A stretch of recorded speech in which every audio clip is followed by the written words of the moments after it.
Reformasi atau, ya reformasi perpajakan itu kan kebijakan nanti kalau, Covid sudah kita nggak bilang selesai ya, mungkin sudah mereda gitu ya. Nah, kalau secara kesehatan kan Covid itu mereda itu kan sulit kita pastikan ya, tetapi kalau dari sisi anggaran tuh begini loh, Mbak. Jadi kita selama pandemi ini kan punya keleluasaan untuk, punya defisit anggaran hingga 6% dari PDB, yang biasanya maksimal 3% gitu ya. Kita punya keleluasaan itu sampai, tahun depan 2022 gitu. Tahun 2023 itu kita akan kembali kepada, eee, defisit anggaran maksimal 3%. Nah itu artinya kita di satu sisi harus mengontrol pengeluaran kita, dan di sisi lain harus mendorong penerimaan, dan itu salah satu, penyebab mengapa kita melakukan reformasi perpajakan gitu, nanti ketika, Covid sudah mereda gitu. Nah, reformasinya apa? Nah, kita ini kan tax ratio kita kan sudah kecil, sekarang trennya menurun gitu ya. Sekarang kan kembali ke di bawah 10% gitu ya, padahal sebelumnya sudah di atas 10%. Bahkan sebelum pandemi pun kita sudah turun gitu tax ratio kita. Artinya memang penerimaan pajak kita tuh memang belum belum optimal gitu ya. Nah, sehingga kemudian pemerintah dipaksa untuk berpikir kan, bagaimana untuk mendorong penerimaan selain untuk mengontrol belanja ya.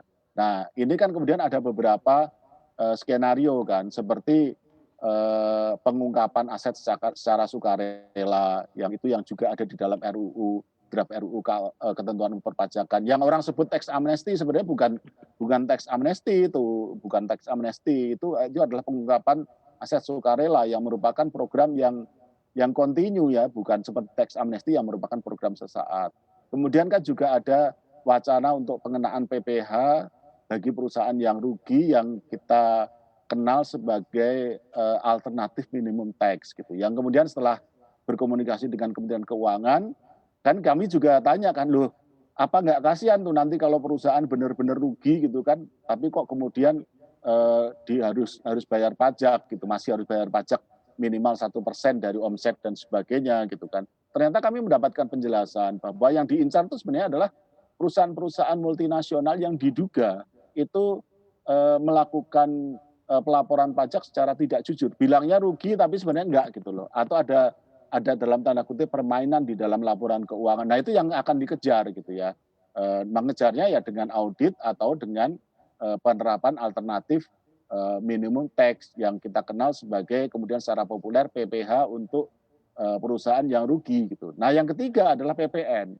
dan kalau sampai saat ini sih kami percaya dengan penjelasan Menteri Keuangan ya, bahwa barang-barang yang kita sebut sembako untuk keperluan rakyat itu, ya barang-barang beras ya, ya sembako lah yang biasa itu tidak akan dikenai PPN. Kami sampai saat ini percayalah dengan penjelasan dari Menteri, Keuangan. Jadi yang diarah itu bukan, untuk barang-barang seperti itu. Yang kita arah itu adalah bagaimana supaya barang-barang kebutuhan orang kaya, katakanlah begitu ya, itu bisa dikenai pajak yang lebih tinggi, yang berbeda dengan pajak yang lain. Oleh karena itu nanti, sistemnya kan multi tarif, bukan single tarif seperti sekarang. Kalau sekarang kan semua kena PPN 10%, apapun jenis barangnya. Nah, nanti kemungkinan besar akan, dikenakan, atau diterapkan pajak yang bersifat multi tarif ya, supaya memungkinkan barang-barang yang merupakan kebutuhan penduduk kaya katakanlah itu bisa dikenai pajak lebih tinggi. Untuk informasi lebih lengkap dan berita terkait, jangan lupa klik link di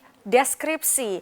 Install juga aplikasi CNBC Indonesia di App Store maupun di Play Store dan please subscribe ya guys.